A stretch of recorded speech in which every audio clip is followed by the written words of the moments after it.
We are thrilled to be joined by ESPN senior writer Mina Kimes, who dropped this fantastic piece on NBA draft prospect Luka Doncic. If you haven't heard of him already, you certainly will. And look, there's so many great details in this piece. One thing I love that you wrote about was he just has a much more athletic build than we're used to European teenagers having. You said if he had born in the American South, he might have been a football player, but hey.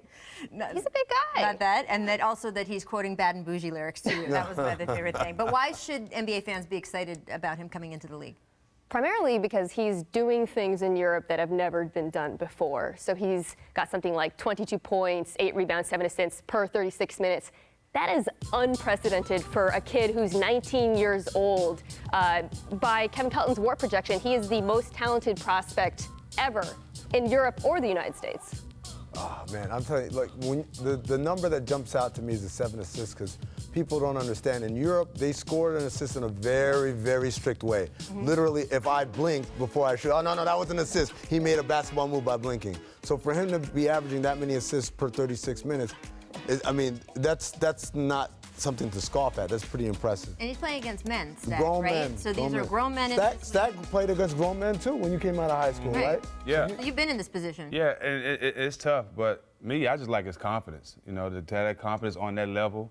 You know, I want to see him do this in the NBA. I can't wait to see if he plays this well in the NBA. But the confidence that this kid has is 19 and as dominant as he is over there, that's something to speak about. You have to talk about it. And he's being mentored by some of the European players who are over here now. You have some funny exchanges in the story with him and Goran Dragic. How much helpful has that been for him? They're really close. So they played together for Slovenia in their Eurobasket run. They had a surprising championship.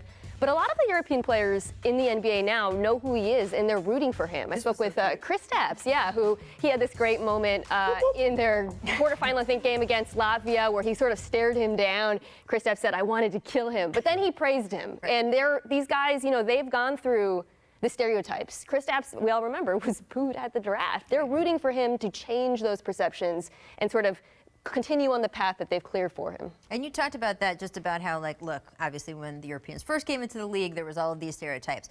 And that changed, and you cited Dirk as being a huge mover in that. And then, of course, this new recent crop, KP and all these other guys. Is it changed enough? Because I think we've got the mock draft up here from ESPN.com. Right now, he's at number 2 behind DeAndre Ayton, who producer Danny will always remind us, bear down. And look, is he number 2 behind Ayton because talent-wise he should be number 2 behind Ayton? Or is he number 2 behind Ayton because there's still a little bit of nervousness about taking that guy like that number 1? I think it's a question of ceiling with him, because for Doncic, everybody believes in and around the NBA, the floor is high. Like, he's not going to bust. Yes. The question is, can he be a transcendental player? Is his athleticism going to hinder him from reaching the heights that an Ayton is capable of, even if he's produced more, even if he's more skilled than him? Have you seen it shift, Stack, in your time in the league in terms of how open people are to what European players can do?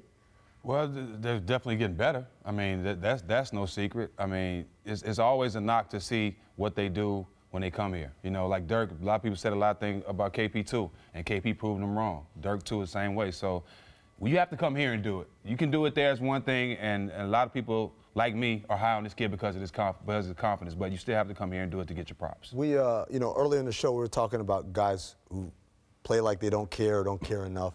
I don't know if it wasn't in the piece, but I don't know if you got to talk to him about this. In the European Championships, he had an ankle injury, and then he couldn't play, and he started crying, and that was the first time, to me, watching him, I remembered, oh, he's a kid. He's still a child in that sense. Did you talk about that incident at all with them? Yeah, a little bit. Well, we talked about, so he had just, I think, been kicked out of a game around the time that I was there. So he's a competitor. He got chippy while I was there. He's emotional. He's super driven. And you're right, some of that is from being 19, but it's also a quality that a lot of guys in the NBA like about him, because he, as you mentioned, the confidence, he's not afraid to take that shot at the end. He just had a big game winner. Yeah. That's rare for a 19-year-old playing with guys in their late 20s. Absolutely. All right, so Ayton, as we know, has been, you know, stumping for the number 1 overall pick, because who wouldn't want to be the number 1 overall pick? And he says, oh, I'm a great fit with Devin Booker. We could be, you know, Shaq and Kobe. We could do it all.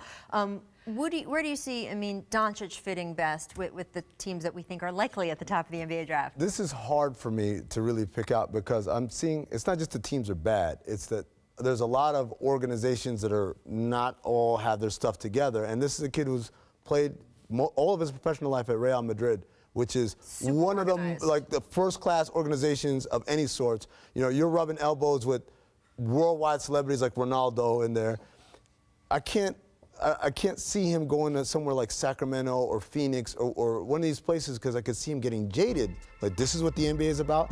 So I went off the board and I said, I hope he goes to Cleveland. I hope he goes to Cleveland, and I hope a lot of people in Cleveland who have been interested in I hope LeBron is still there because I would love to see what a 6'8" big playmaking wing could learn from the best 6'8" playmaking wing in NBA history. But there's no, I mean, right now. There's a chance. The There's a Cavs chance. have the Brooklyn pick, which I believe is slotted at 8th right Mm-hmm. now. It's the lottery, so obviously anything could happen with the envelopes and the ping pong Well, balls, whatever we're using this year. But I got it. My second one is Atlanta because I love the way Coach Budenholzer coaches. It's a very free-flowing offense, very European style, and I think he would fit in very well there. And Atlanta's had a rough year, but I think overall they've been a good organization over the last couple of years. And the only thing that sucks to me about the draft is these players are so great and they come into bad situations and bad teams, and you can't really let them be the player that they want to be from the jump. well, I hate it's